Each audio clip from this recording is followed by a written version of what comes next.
plenty to say about the prospects for the Trump administration's new trade deal with Mexico and the legacy of Senator John McCain. Senate GOP Conference Chairman, Republican Senator from South Dakota, Sen Thune, joins us now to weigh in. Senator, welcome. Good to have you with us. Shannon, nice to be with you. Okay, so let's start where we are today with what we know about this deal with Mexico. We know it doesn't involve Canada at this point. You say you're encouraged, but as always, the details matter. Sure, the details do matter. But what we're seeing is encouraging, and one of the things, coming from a farm state, we rely heavily on trade. I mean, we've got to export to survive, and so we've been watching as this thing emerges very carefully, the particulars of it. And it looks like, and what we've said all along on ag at least, is do no harm. And I think on this agreement, from what I've seen so far, we're encouraged by what we're seeing. But I think there are a couple of key areas that our members were concerned about. One was the sunset. The other had to do with rules of origin. And it seems like at least the administration has listened to those concerns and has tried as best they can to address them. And I think that it's a good start. We'll see, obviously, when they get fill in all the details, but yeah, we feel good about where it is. Okay, so one of your GOP colleagues in the Senate, Senator Ben Sasse, also a heavy ag state for him, he says there's reason to worry that this might be a step backward from NAFTA for American families, especially on fundamental issues of presumed expiration of the deal, which you mentioned, and empowering government bureaucrats rather than markets to determine the components in cars and other goods. What would worry you about this? Because Congress is going to have a role. They are. I mean, ultimately, we'll have to vote to approve it. We'll get it up or down at some point, an opportunity to vote on it. But I would say that for Republicans, those will be the two key issues, the ones that you mentioned, the ones that Senator Sasse identified. But so how they, in the end, fine-tune that provision that deals with sunset. And originally they had like a 5-year sunset, which everybody would have said, no way. And I think that they have moved away from that. There's like a 6-year review in it now.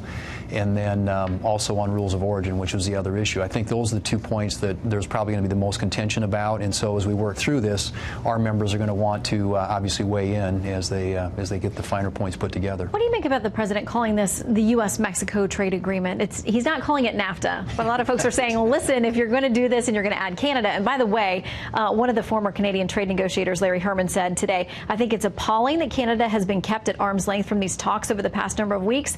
There's no way a NAFTA agreement can be reached for signature by the end of this month. It's not going to happen. Now, tonight we got late word from the White House that says the president spoke with Prime Minister Trudeau today.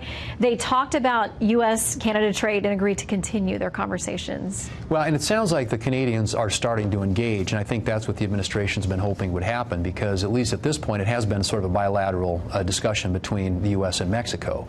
And I think the fact that Canada is now feeling pressured is probably a good thing, because we need them at the table. It should be it'd be nice to make it a North American agreement, whether it's called NAFTA. And I'm guessing the president will call it something else because he likes U.S.-Mexico-Canada. He's got his own brand trade agreement. Right. Well, we'll see. I want to ask you, too, on another topic, but about Iran flexing its muscles of the Strait of Hormuz. The Secretary of State says today they don't control it. It's an international waterway. Do you have concerns? Right. Of course we do, and we watch very carefully what happens in Iran. And obviously, us having the president withdrawing from the Iranian nuclear deal is something that I think has put additional pressure on Iran, and as they try to navigate now in this new world where they've got sanctions snapped back into place from the U.S. and seeing what our European allies are going to do in the end on this. But there needs to be maximum pressure on Iran, and obviously when they flex their muscles like that, they do it because they needed to do that for internal consumption. Well, and they've taken us to court as well. That's a whole other segment we'll be talking about. Right. But I noticed that you have on some special cufflinks today. Yeah. And I know that your family and that you obviously have had special connections with the McCains over the years.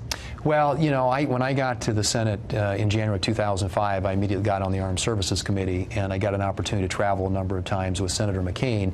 And it wasn't until I read his book, Faith of My Fathers, and I looked at some of these places and times and how they sort of synced up with my dad's experience in World War II. And sure enough, my dad, who received the Distinguished Flying Cross as a naval aviator during World War II, had his DFC signed by Admiral John McCain, Senator McCain's grandfather. So when we found that out, there was kind of a bond that developed there, and he was terrific about every time he'd see me, he said, let's call your dad, we got to call your dad. But he was that way. He took a real personal interest in people, tried to develop and mentor young people as we came in, and so having the opportunity not only to travel abroad with him, but also travel the entire state of Iowa when he was running for president and other places around the country, was a real experience because he was a uniquely gifted individual with so much passion and who really did believe profoundly that you want to serve causes that are greater than yourself.